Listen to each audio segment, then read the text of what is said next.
It is a good idea to make sure that it is in a sturdy platform. By doing this, I'll check the legs. I can see that the legs are planted firmly in the ground. Next, I will check to make sure that the tri-brac is level.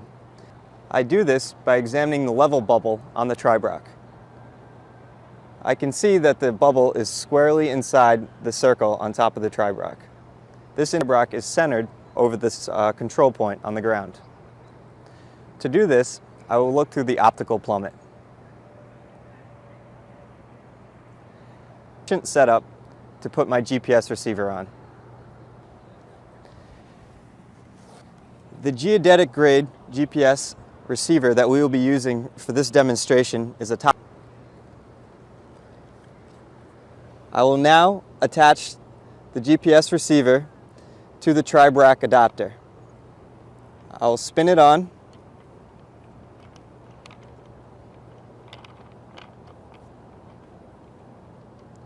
Then I will tighten the screw on the tri-brac adapter to lock it in place.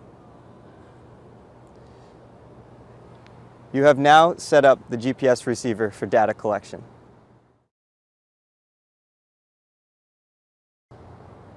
Is the point at which the receiver meets the tri-brac adapter, right at the bottom of the receiver. To do this, I will take the tape measure and I will measure from the control point and estimate the distance to the antenna reference point. When doing this, I want to record the measurements in both feet and meters. This will help to avoid The second method is a slant height measure method. To do this, you must measure to the slant height measure marker, which is indicated by the yellow triangle on the front and on the back of the receiver.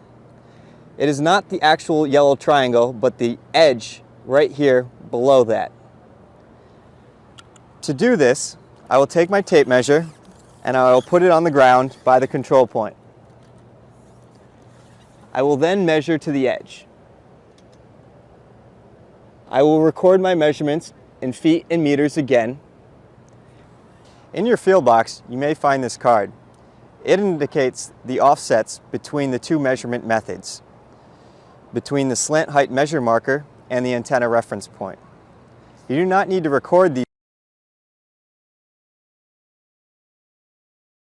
As you can see, there are 3 buttons,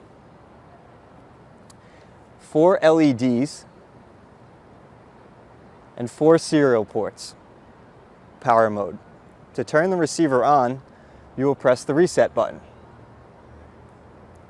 for 1 second and release. Perhaps 45 seconds to 1 minute. If it stays red for a longer period than that without seeing any green or orange flashes, this button is the green button up in the upper left-hand corner. This is used to turn the power. Is the gray button just below the power button. It is used to start recording data. Now, the LEDs. In the upper right-hand corner is the battery LED. This will blink green when there is a 85% to 100% charge of the internal battery. From 15% to 85%, it'll blink orange. Less than 15% means that it'll be blinking red. At this point, continue your survey. The LED just below the battery LED is the RX LED. The next LED is the record LED. Finally, the status LED is the top LED. It will hold down the power button for 8 seconds. At this point, it'll flash double green. At 4 seconds, it'll flash double orange, and then it'll flash double red. At this point, release the button and you're put in a 0 power mode. Also, make sure that you properly store your receiver and bring it back to the office.